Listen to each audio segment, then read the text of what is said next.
Hey y'all, it is the beginning of Yuletide in the Spiral, and now we have access to these companions here in the Crown Shop, so I'm gonna rate them, let y'all know which ones are absolutely smack and which ones are pretty much only good for die-hard companion collectors like myself. So yeah, I'm going to go ahead and get started with D tier, and I'm gonna work my way all the way up to S tier. D tier being the absolute worst, and S tier meaning, like godly, like you have to buy this companion.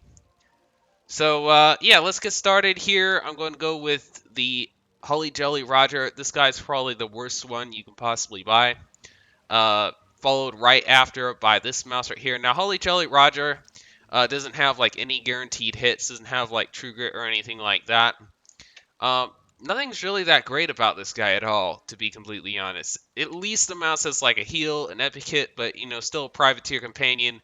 No relentless, no exceptional movement, no nothing besides our heal and our epic hit.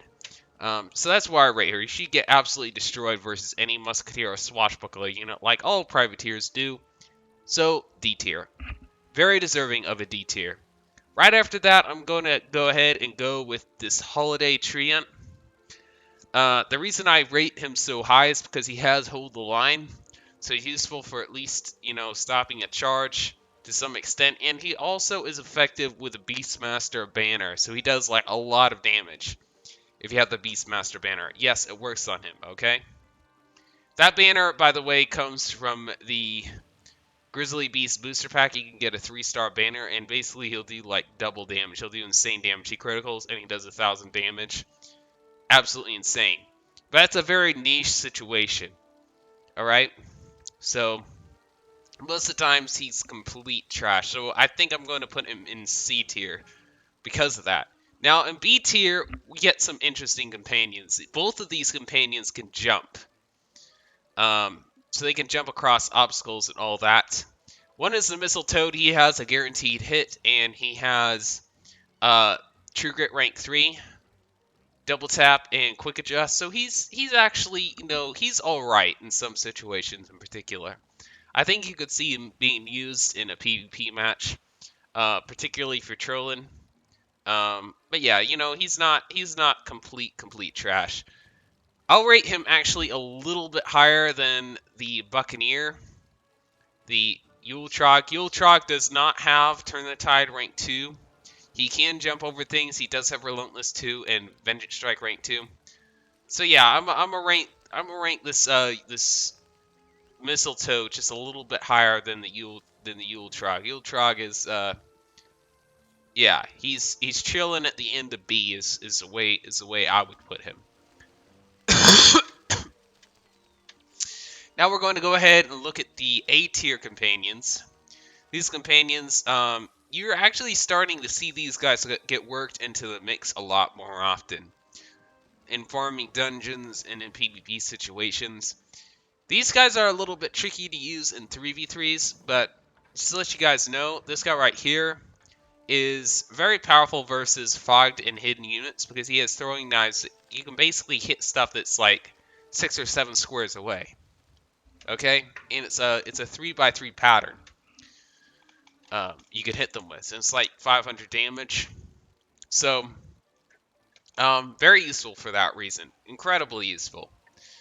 And the movement debuff, it lasts for 5 turns. So it's like if Emmett had something that lasted, if he had his debuff that lasted for 3 turns, okay, that's powerful. But this guy has one that lasts for 5 turns. Yeah, it doesn't have infinite range or anything like that, but still, that's very powerful. It's incredibly powerful. I think one of the main things that makes it so that he doesn't make it into S tier is he can't get first strike rank 3. So a lot of people don't choose him. Now for the dog, the reason he's so powerful is because he's one of the few companions in the game with a gap closer. I really compare him to Goronando. I say he's a worse version of Goronando because Goronando has a reduce with his charge. He has a vicious charge. This guy just has a brutal charge. Or mighty charge, I should say, which doesn't reduce anything. He also doesn't have Turn the Tide rank 3, and he can't get Blaze Storm rank 3. So I really put him as an A tier. Now this last companion, S tier. And the reason why I say S tier is because you see this guy commonly in a lot of situations, especially as a privateer as a replacement for a Jane Canary in 3v3s. He can also be set up like Chantal Livingston with more of a, a chaining purpose to him, which is how I have him set up. Which is how I actually have him set up on my own musketeer. Um, so yeah, you could also set him up like that. So yeah, I think this right here is an accurate depiction of the quality of all the companions from this Yuletide season. I hope this video was helpful. If you agree, if you disagree, let me know in the comments down below. I'd love to hear y'all's takes on this. As always, y'all, see you around in Spiral. Peace out for now.